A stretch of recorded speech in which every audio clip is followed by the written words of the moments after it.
बिस्मिल्लाहिर्रहमानिर्रहीम। वाक़या Karbala part 3। हज़रत इमाम हुसैन रज़ी अल्लाह तआला अन्हु जब दश्त करबला में उतरे तो आपने अहले बैत में ये बात फरमाया कि मेरी मुसीबत व जुदाई पर सब्र करना। जब मैं मारा जाऊँ तो हरगिज़ मुँह ना पीटना और बाल ना नोचना और गिरेवा चाक ना करना। ऐ मेरी बहन ज़ैनब, तुम फ़ातिमा ज़ुहरा की बेटी हो। जैसा उन्होंने हुजूर सल्लल्लाहु अलैहि वसल्लम की जुदाई पर सब्र किया था, उसी तरह तुम भी मेरी मुसीबत पर सब्र करना। हज़रत इमाम हुसैन रज़ी अल्लाह तआला अन्हु ने मकाम करबला में क़याम फरमाया तो इब्न ज़ियाद ने एक ख़त हज़रत इमाम हुसैन रज़ी अल्लाह तआला अन्हु की तरफ इस मजमून का भेजा कि या तो यजीद की बैयत कीजिए या लड़ने को तैयार हो जाइए। हज़रत इमाम हुसैन रज़ी अल्लाह तआला अन्हु ने उस ख़त को फाड़ कर फेंक दिया और कासिद से फरमाया, मेरे पास इसका कोई जवाब नहीं। इब्न ज़ियाद ये सुनकर गुस्से में आ गया। इब्न साद को बुलाकर कहा कि तुम एक मुद्दत से मुल्क रे की हाकिम बनने की तमन्ना रखते हो। लो आज मौका है, तुम हुसैन के मुकाबले के लिए जाओ और हुसैन को मजबूर करो कि वो यजीद को बैअत करे, वरना उसका सर काट कर ले आओ।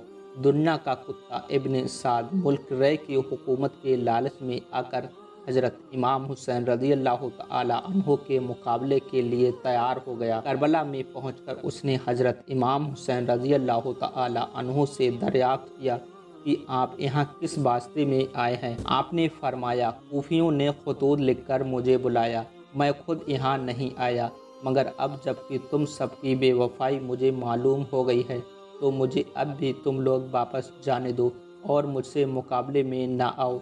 इब्न साद ने हज़रत इमाम रज़ी अल्लाह तआला अन्हु की गुफ्तगू की इत्तला इब्न ज़ियाद को दे दी तो इब्न ज़ियाद ने गुस्से से हुक्म भेजा कि तुम्हें हुसैन से लड़ने को भेजा है, सुलह करने के लिए नहीं। हम सिवा बैत के हुसैन से कुछ भी कबूल नहीं करेंगे। फिर इब्न ज़ियाद ने शिमर सैद वगैरह जालिम को सरदार बनाकर हज़ारों की तादाद में और फौजें भी भेज दी और हुक्म दे दिया कि हुसैन का पानी भी बंद कर दिया जाए। इमाम हुसैन रज़ी अल्लाह तआला अन्हु ने मैदान करबला में नहर फुरात के किनारे अपने खेमे गाड़े थे, मगर मुहर्रम की 7वीं तारीख को साद की फौज ने, जो कि 82,000 की तादाद में थी, नहर फुरात को घेर लिया और हज़रत इमाम हुसैन को पानी लेने से रोक दिया।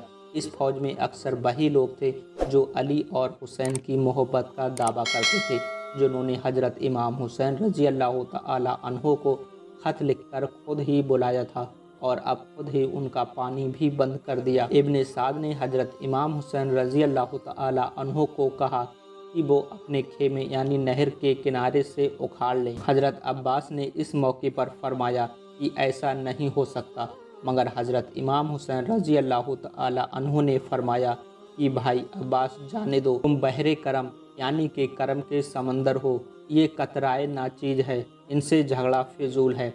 अपना खेमा यहीं नहीं तो नहर से दूर ही सही। चुनाचे हज़रत इमाम ने अपना खेमा वहाँ से उखाड़ने का हुक्म दिया। साक़िए कौसर यानी कौसर के पिलाने वाले सल्लल्लाहु अलैहि वसल्लम के नवासे और उनके अहले बैत पर पानी बंद कर देना, यजीदियों की इंतहाई शकावत यानी कि संग दिली और हज़रत इमाम का बकमाले सब्र व शुक्र वहाँ से खेमा उखाड़ लेना आपकी इंतहाई बुलंद हौसला व बहादुरी का सबूत था। ये भी मालूम हुआ कि ये सब शकी जिन्होंने हजरत पर पानी बंद किया था और जो पहले अपनी झूठी मोहब्बत का ऐलान करते थे, दरअसल ये सब के सब अपनी अदावत सकावत को छुपाए हुए। इंशाअल्लाह तबारक तआला पार्ट 4 में मुहर्रमुल हराम की 8, 9 और 10 तारीख का जिक्र करेंगे। चैनल को आपने सब्सक्राइब नहीं किया है तो कर लें और वीडियो को ज़्यादा से ज़्यादा शेयर करने की कोशिश करें। अस्सलामु अलैकुम।